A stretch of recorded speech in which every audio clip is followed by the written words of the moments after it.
Nichan Daisuki. Hai sahabat Ganjar dimanapun kalian berada, bertemu lagi bersama saya Mahathir Muhammad di kali ini di podcast yang seru banget, yaitu di Sahabat Bicara. Semua kita bahas di sini.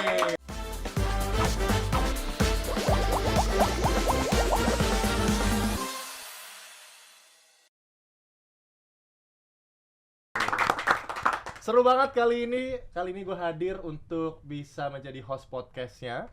Dan kita akan bahas tema yang menarik dan juga seru selama di Sahabat Bicara. Karena kita akan bahas semua apapun di sini nanti, tapi tema kita kasih tahu. Tapi ada promo sedikit untuk seluruh sahabat Ganjar, khususnya untuk warga Dieng, Jawa Tengah. Kita akan menghadirkan yaitu Ganjar Pranowo Festival Goes to Dieng.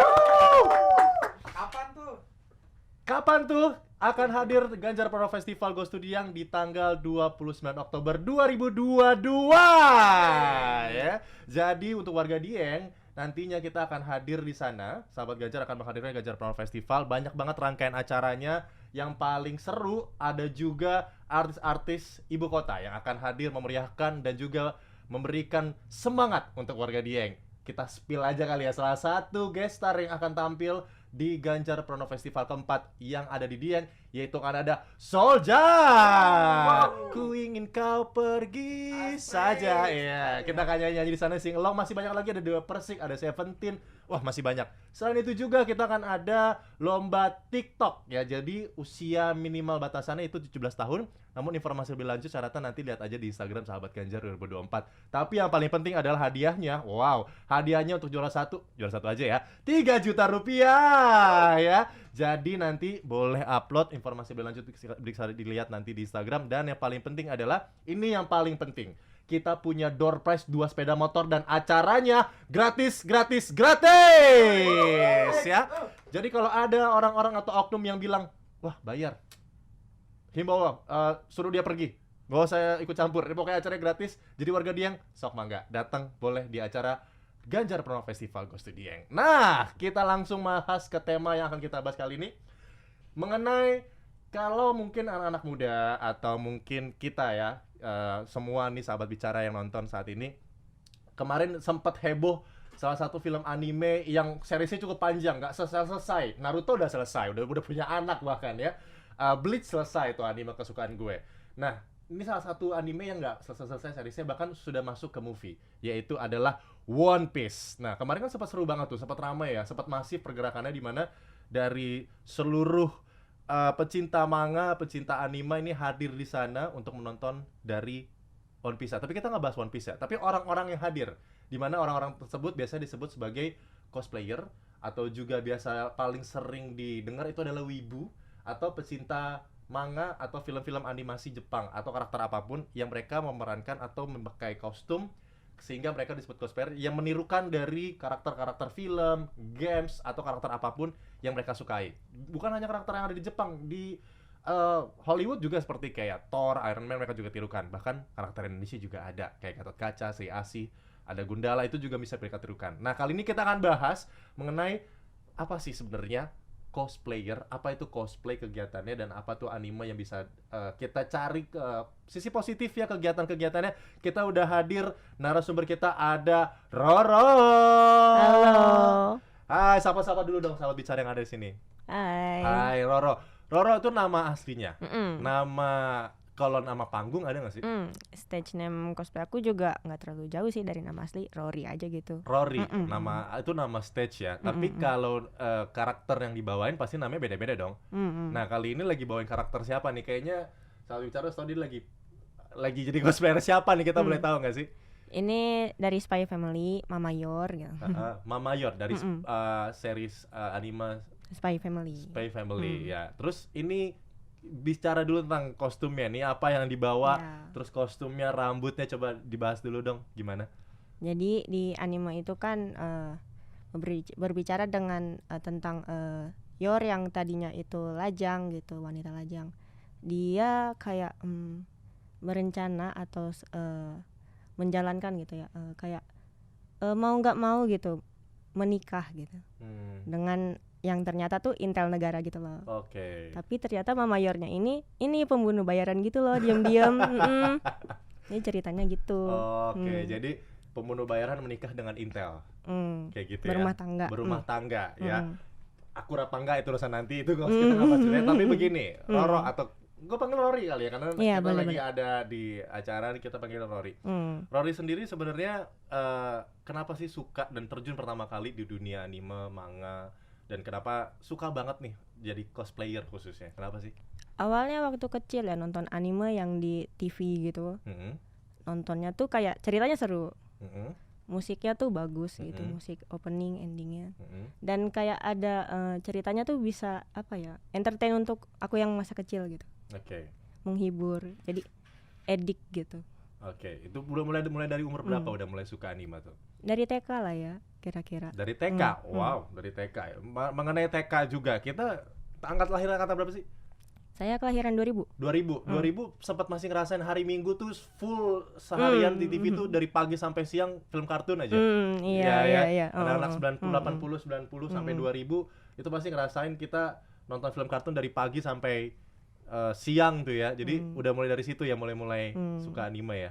Nah, kalau dari Rory sendiri sebenarnya karakter apa sih yang paling sering ditiruin gitu, atau yang sering dipakai untuk tampil di beberapa acara gitu? Kalau untuk di eventnya Jepangan seringnya Megurin Luka ya, dia dari Vocaloid. Dari Vocaloid. Oke. Dia bukan anime sih, Vocaloid jatuhnya. Nah, bahas masalah event atau acara. Ini sebenarnya kan banyak banget ya acara-acara ya cosplay. Boleh jelasin nggak sih acara-acara Jepang manga ini, terus pernah ikut apa aja, tuh pernah ikut lomba yang benar-benar tuh bisa sampai juara di sana gitu, atau bakal bisa jadi menghasilkan? Untuk menang susah banget Bang, Oke, serius. kenapa? Karena saingannya itu emang orang yang berpengalaman, orang yang niat, perfeksionis gitu. Dan emang udah berpengalaman, udah saingan aku tuh jujur ya, untuk di panggung yang lokal aja yang hadiahnya kecil nggak nyampe 1 juta. Susah banget saingannya. Susah jujur, ya? karena emang sebertalented itu gitu. Dan gak gampang untuk make atau mempersiapkan dari pakaiannya sendiri gitu ya. Nah, terus acara di Jepangannya apa? Terus pernah dapat prestasi apa sih kalau boleh tahu juga? Untuk prestasi, nah itu dia nggak ada Bang saya. Belum ada ya, tapi Belum. semoga abisnya ada prestasinya ya. Tapi it's okay, nggak apa-apa. Nah, untuk Sorry. kamu sendiri, nah ini yang boneka yang dibawa sebenarnya apa sih sebenarnya, kok bisa ada boneka ini nih? Ini boneka santet atau voodoo ini, bukan ya? Bukan. ya. Ini boneka apa sih yang sesuai karakternya kah, atau kenapa ada boneka Ya, ini di sini? Ini Boleh tuh jelasin nggak? di salah satu scene episode 12 yang hampir ending gitu. Pas anak angkatnya Yor, si Anya gitu ya, nangis gitu kan. Dihibur lah gitu. Nah, ada salah satu scene ini. Dia make gini gitu buat ngumpetin kepalanya, kayak ciluk begitu kali ya mungkin maksudnya. Ada contohnya nggak, maksudnya kayak gambar di animenya gitu loh? Ada ya? Baru aja SS-nya tadi. Oke, kita lihat ya. Apakah mirip? Sahabat Ganjar semua dimanapun anda berada, lihat. Coba praktekin posisi aku pegang handphonenya. Coba kamu praktekin coba. Ih, sama lo ya. Wow, tepuk tangan dong buat Rory. Sama lo ya, luar biasa. Ya. Ini bajunya sama. Ini bisa dapat baju dari mana? Kalau baju ini karena emang pengen detailnya bagus ya. Impor. Brand. Harus impor. Karena brand ini tuh detailnya tuh udah paling bagus ya menurutku. Harganya juga mantep emang gitu. Kalau yang ini, nah ini sebenarnya handmade buatan lokal. Orang dari orang yang sebenarnya cosplayer juga, cosplayer sini. Yang udah jago sering bikin properti cosplay, namanya maker gitu. Kita panggilnya maker gitu. Ini pun dibuatnya dari bahan yang paling pasaran untuk di sini ya. Dari Eva foam, dari dilapisin liter gitu, pakai lem kuning gitu. Ini pun coba Bang tebak harganya berapa dah? Oke. Kita udah tebak-tebakan harga. Rupiah, dolar? Rupiah dong. Rupiah ya. Lokal ya. handmade. Gua tebak ya. 1.500.000. Ih, masa sih? Enggak sampai, lebih. Enggak, saya beli 150 udah nyampe rumah saya. Oke. Terus gue pikir karena semahal itu, maksudnya karena sedetail itu, karena sama banget loh, persis banget loh.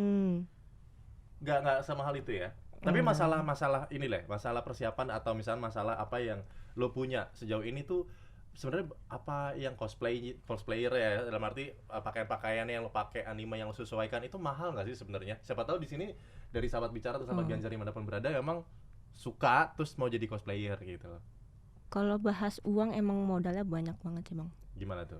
Jadi untuk satu kostum aja mungkin paling murah ya untuk tahun sekarang ya bisa dibilang 1 juta full set. Full set itu maksudnya baru kostum, wig, kaos kaki gitu. Kadang baru gitunya doang itu 1 juta. belum sepatu. Oke, gitu bayangin ya sahabat bicara atau sahabat Ganjar, kalau gimana caranya kalau dia jadi Iron Man, Ya. ada yang waktu itu Transformers ya, Ya. itu. Kalau lo sendiri kostum termahal yang lo punya, berapa harganya? 1,8. 1,8. Itu karakternya apa? Dan apa keribetannya itu yang bikin lo mahal gitu loh?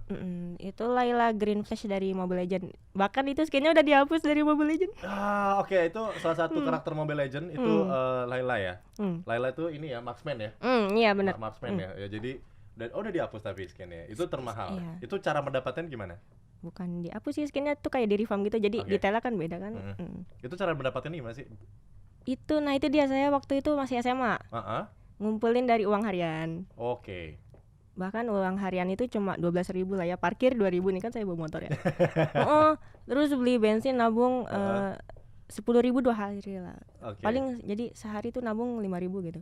5.000 tiap hari. Terus ntar pas lebaran ditambal deh tuh. Jadi dapet nabungnya dari situ. Jadi sebenarnya sahabat bicara bahwa cosplayer itu nggak mudah ya. Cosplayer itu memang butuh effort yang dari ya mungkin kalau misalnya memang punya hobi nabung dulu, ada yang memang dari cosplayer pendapatannya buat cosplayer lagi beli cosplay lagi gitu ya. Jadi sebenarnya nggak gampang. Tapi masalah gak gampang mulai persiapan pasti ada juga pandangan atau sisi negatif. Gimana tentang orang tua lo? Gimana tentang teman-teman lo atau pandangan masyarakat sendiri tentang lo sendiri misalkan dipandang seperti apa sih sebagai atau as a cosplayer gitu loh di mata orang tua, teman-teman dan umum sekalian ya?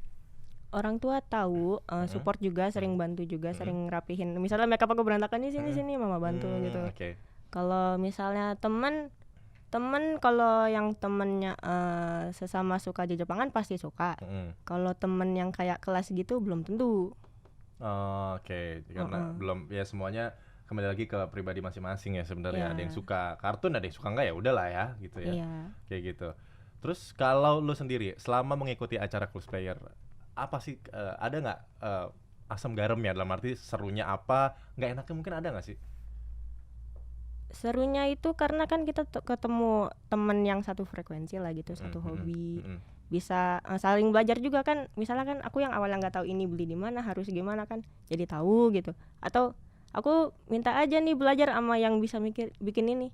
Ntar tiba-tiba bisa sendiri juga. Jadi ngehemat budget juga, jadi ilmu juga. Kalau kita udah bisa bikin, kita juga bisa jual ke orang gitu. Muter uangnya dari situ gitu.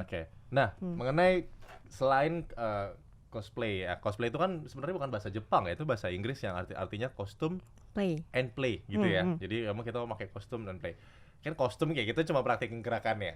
Ada gak sih satu karakter yang bisa lu tiruin suaranya atau cara berdialognya? Kalau gue kan suka banget sama manga Bleach. Kalau gue tuh kayak gue suka banget ketika dia ngomong Bankai. Weh, keren kayaknya tuh, keren banget itu. Kalau lu ada nggak karakter atau kalimat yang bisa lu tirukan?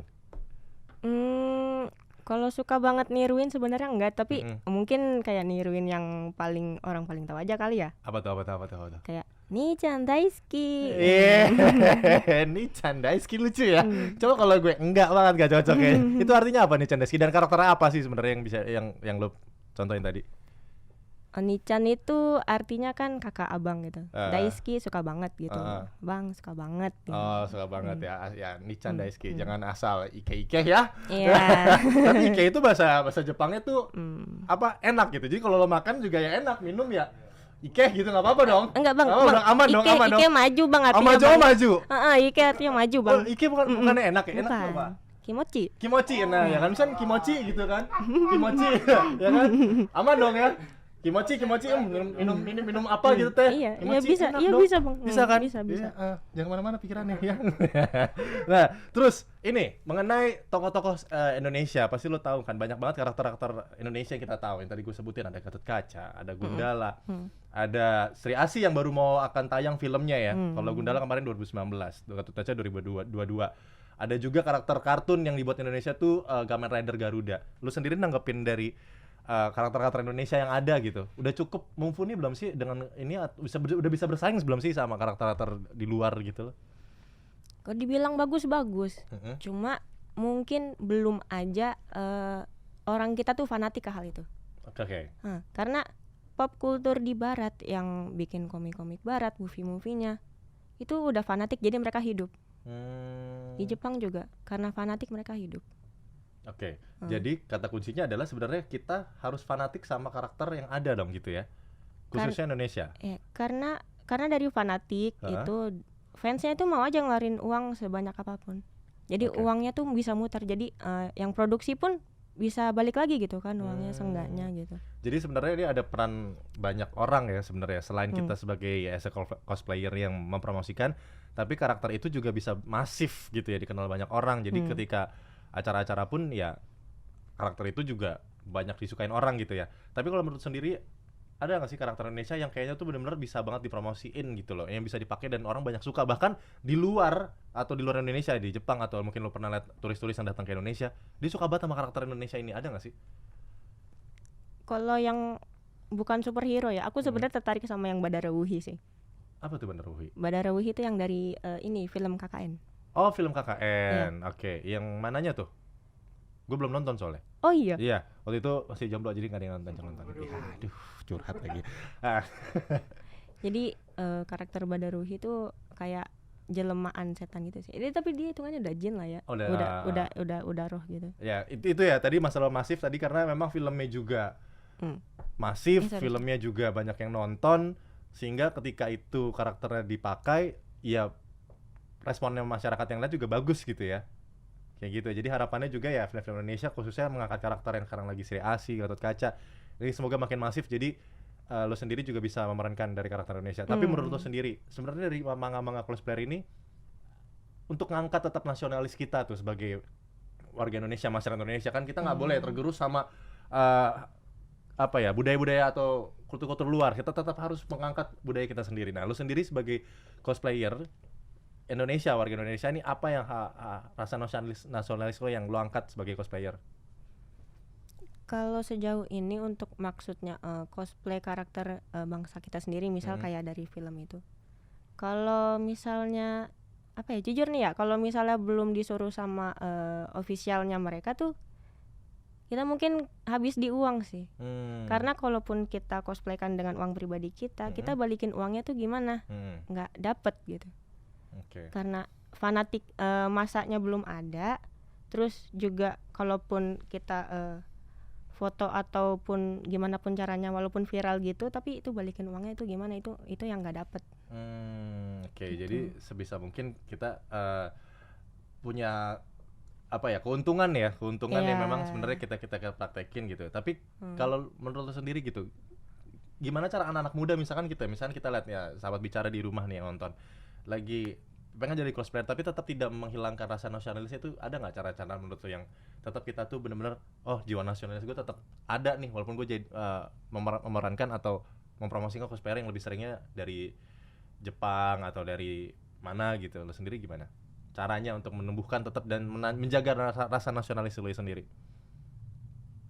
Kalau pribadi sebenarnya masing-masing aja sih. Kalau kayak hobi ya hobi, nasionalis ya even gini pakai kostum Jepangan gini juga maksudnya nggak menghilangkan banget sih rasa nasionalis, tetap sayang sama tanah air gitu kan, tetap peduli gitu. Cuma ya gitu lagi, kalau misalnya disuruh cosplay karakter yang di lokal belum tentu itu, kalau masalah bahas duitnya tuh belum tentu balik pertama. Kedua mungkin event pop kultur Indonesia, pop apa kayak event komik khusus Indonesianya tuh belum ada yang tema bener-bener tema itu.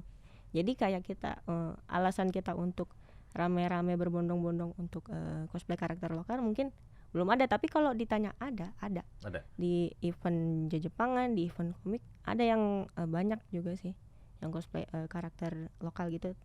Misalnya dari series game Mobile Legends yang Gatot Kaca, Kadita juga ada. Oh ya, Kadita yang Jorok Kidul ya berarti ya.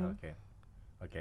Nah, by the way, kalau gue mau nanya pendapat lo, kalau kita bisa lihat adalah tokoh negara gitu ya, tokoh bangsa, pemimpin negara atau pemimpin daerah yang memerankan dari karakter-karakter superhero, menurut lo sendiri bisa membantu nggak sih? Bisa membantu dari terkenalnya karakter itu dan terkenalnya acara itu, bisa menurut lu bisa nggak sih sebenarnya?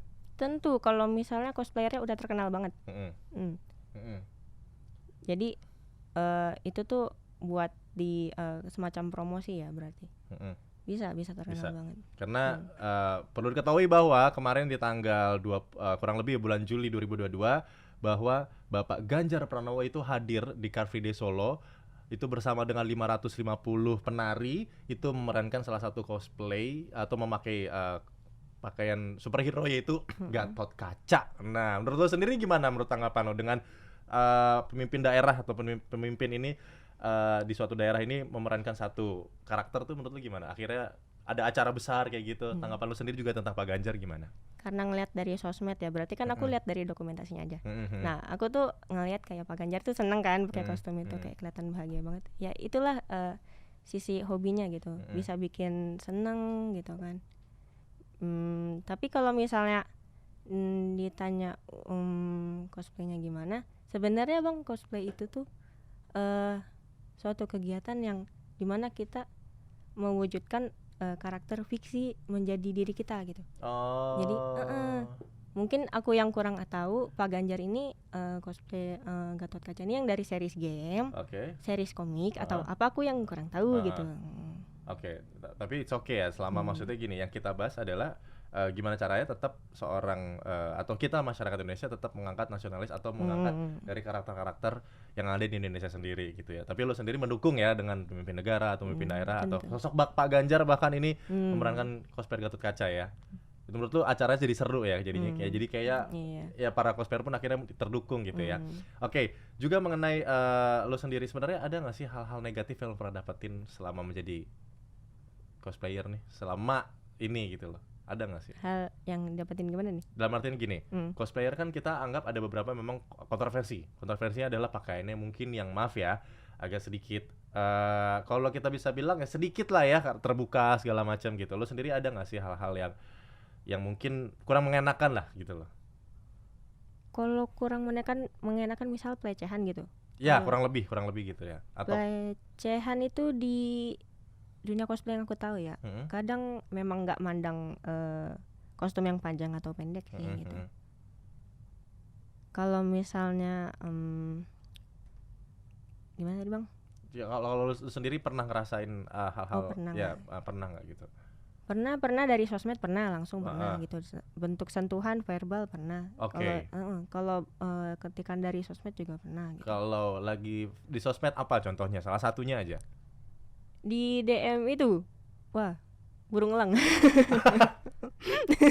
Oke, guys, jangan ditiru. Kalau yang verbal? Kalau yang verbal tuh kayak, berisi banget gitu, kayak gendut banget dah lu cosplay ini, jadi kayak nggak cocok gitu. Tapi selama ini nggak ada touching kan? Ada. Ada juga? Ada. Oke. Tapi itu tanggapan lu gimana? Kita nggak usah bahas masalah touchingnya deh. Maksudnya tanggapan lu dan merespon mereka gimana sih? Itu tuh pelakunya tuh mungkin bukan orang yang minat di event di Jepangan ya, kayak orang yang random aja ke mall karena eventnya di mall, jadi dia penasaran pengen foto gitu, main rangkul gitu kan, kaget. Jadi respon waktu itu karena waktu itu baru pertama cosplay juga, jadi bingung sih mau responnya gimana, bilanginnya gimana gitu ya. Ya, tapi itu salah satu resiko sebagai cosplayer ya, karena ketika lo hadir di suatu acara atau crowd, orang minta foto sering dong, berarti sering ya. Berarti kalau minta foto ya kadang rangkulan itu yang kita nggak bisa hindarin ya. Tapi kalau lo sendiri ada himbauan nggak sih untuk seluruh masyarakat ketika lihat cosplayer itu harus bersikap seperti apa sih, coba?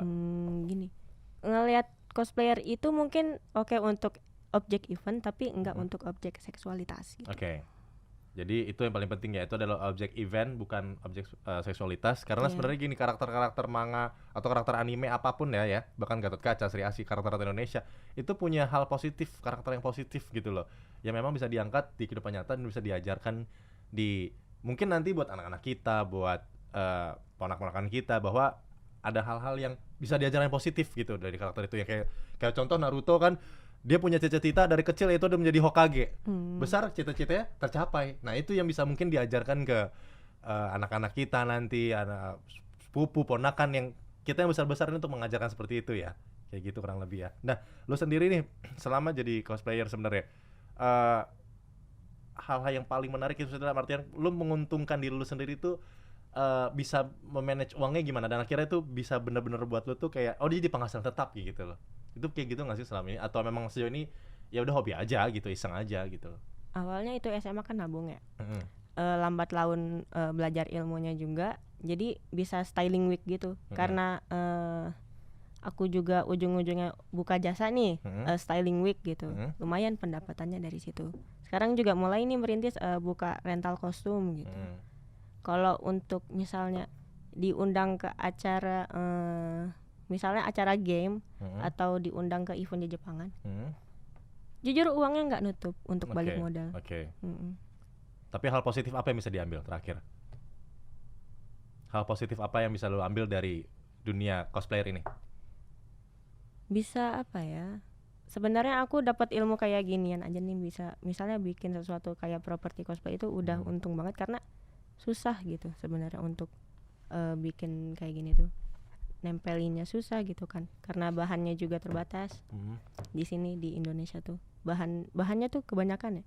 Harusnya tuh beda loh gitu, cosplay di Indonesia bahannya tuh beda sama cosplayer yang di Amerika yang semuanya ada banyak, kayak catnya lengkap gitu, untuk cat kainnya ada A sampai Z, kualitasnya ada gitu. Kalau jenis gunting juga termasuk. Misal kayak jenis lem juga kan mempengaruhi gitu. Jadi intinya adalah dari hal cosplay ini atau lo mengikuti karakter dari Jepang ini, sebenarnya lo bisa membuat hal-hal kreativitas, salah satunya adalah boneka ini gitu ya. Jadi mungkin untuk sahabat bicara di rumah ketika ikut acara-acara ini, banyak hal positif sih sebenarnya, ketemu, silaturahmi, banyak nambah link. Salah satunya bisa buat karya kreativitas seperti ini kayak gitu ya. Jadi ini bisa jadi dijual ya di e-commerce dan juga jadi UMKM, produk UMKM, walaupun memang produk Indonesia tapi orang Indonesia yang buat. Siapa tahu next ada karakter Indonesia yang kalian bisa buat ya. Thank you banget nih buat Rory yang udah hadir di Sahabat Bicara. Tepuk tangan dulu dong buat Rory. Thank you so much sudah hadir. Sekali lagi Rory, pokoknya sukses terus menjadi cosplayer. Semoga gue doain juga lo ketika nanti jadi cosplayer ada lomba-lomba bisa menang, bisa bawa Indonesia ke ranah internasional. Amin ya. Amin banget. Oke, guys, untuk Sahabat Bicara dimanapun Anda berada, jangan lupa untuk pantengin Instagram kita atau semua sosial media kita, yaitu Instagramnya ada di Sahabat Ganjar 2024, ada juga Facebook, Twitter, ada juga media sosial lainnya juga masih bisa, silahkan di follow, masih banyak informasi kegiatan-kegiatan kita, khususnya kegiatan Sahabat Ganjar. Dan jangan lupa bahwa Ganjar Pranowo Festival yang keempat ini yang juga informasi lebih lengkapnya ada di Instagramnya di Sahabat Ganjar 2024. Dan jangan lupa nih, kita punya merchandise dari Sahabat Ganjar, ada topi, ada rompi, ada kemeja, banyak banget, ada mug, yang lain-lain banyak, pokoknya bisa ditemui di e-commerce yang ada. Jadi silakan aja cari, yaitu merchandise Sahabat Ganjar ya. Kita akan seru-seruan lagi, jangan lupa pantengin terus dari Sahabat Bicara yang akan tayang selalu di Selasa dan Kamis, dan kita akan hadirkan narasumber-narasumber yang kece. Terakhir, ada kata-kata yang kita kutip dari sosok Bapak yang kita kagumi, yaitu Pak Ganjar Pranowo. Ini kata-katanya: "Saya akan mempertahankan adat dan budaya di wilayah saya. Karena itu adalah jati diri sebuah daerah, dan sebuah daerah akan aman, tentram, dan damai jika toleransi antar sesama dikedepankan." Saya Mahathir Muhammad dan Rory pamit, sampai bertemu di Sahabat Bicara selanjutnya. Dadah!